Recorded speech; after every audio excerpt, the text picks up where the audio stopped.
l'instant de votre précieux temps. Je sais, il n'y a pas eu ici de roi ou de reine en ces lieux, mais ils ont reçu en leur temps la visite de plusieurs illustres. Jacques et Monique Lang, les enfants, Claude Lanzmann, Catherine Dolto, Frédéric Mitterrand et bien d'autres encore. Mais la vraie tête couronnée ici, c'est bien cette maison, dressée en résistance au vent de l'oubli, de la fragmentation et du dénigrement. Elle nous parle, cette maison, et nous dit qu'elle ne veut pas mourir après avoir tant bataillé.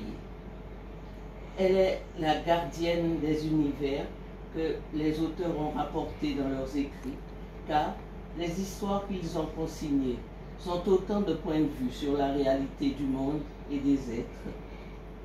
La fiction n'est pas un mensonge, mais une façon de donner un sens au réel. Posée dans un décor végétal premier, elle nous raconte l'origine. Elle est encore la gardienne de plus de demi-siècle de collections, de coups de cœur, d'achats à travers le monde et particulièrement dans la Caraïbe.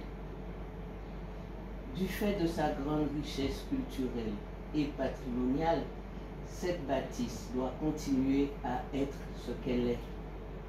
Mais par-dessus tout, elle a abrité la rencontre de deux âmes, de deux histoires, la juive et la noire, qui sont ici entrées en résonance pour interroger sans trêve cette pulsion de déshumanisation irrépressible de l'homme pour l'homme.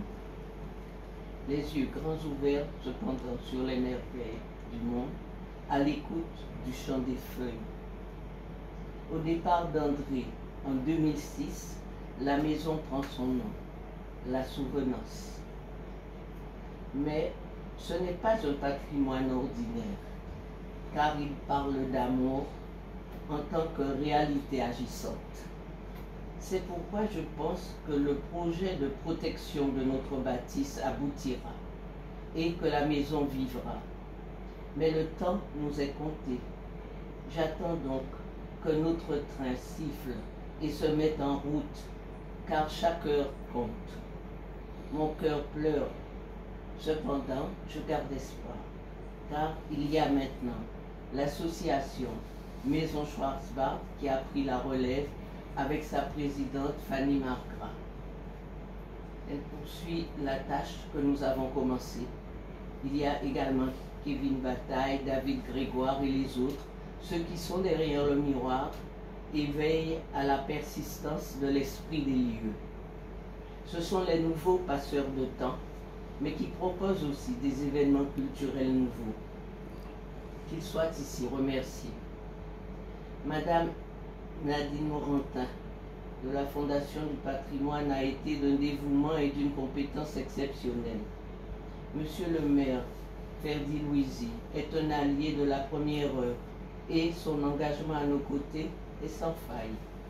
Le cabinet d'architecture Black, en la personne d'Émile Romney, est représenté aujourd'hui par son associé et nous a soutenus de plusieurs façons. Je sais qu'il nous a protégés et je lui en sais infiniment gré. La région, le département sont aussi nos partenaires. L'AFD porte aussi le projet.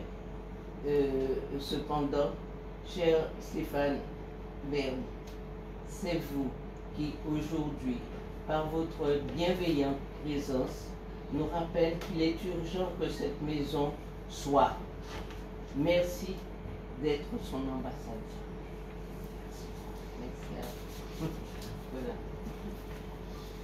Tout ce qui est en notre possible pour que cette maison continue de vivre. Merci. Merci. Merci beaucoup. Merci.